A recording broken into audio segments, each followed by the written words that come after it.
Namamaga ang hiwa sa ulo ng isang lola sa Tacloban City nang asistihan ng UNTV News and Rescue Team madaling araw ng Martes, May 20.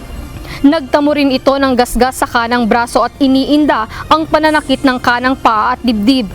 Isang sasakyan ang bumangga sa tricycle kung saan nasa loob si Lola. Sa lakas ng pagkakauntog ay nagtamo ito ng malaking sugat sa ulo.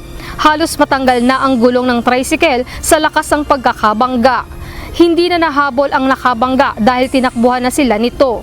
Agad na tinawagan ng City Disaster Risk Reduction and Management Office ang naka-standby na UNTV News and Rescue Team para rumesponde sa pinangyarihan ng aksidente sa Barangay 22, P. Burgos Street, Tacloban City.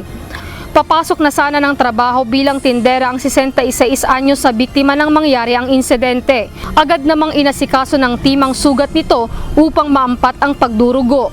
Tiniyak ng team na maayos ang vital signs nito bago dinala sa Eastern Visayas Medical Center para sa karagdagang atensyong medikal. Lizel Nael, UNTV News and Rescue. Diyos ang aming sandigan, serbisyo publiko ang aming pinahahalagahan.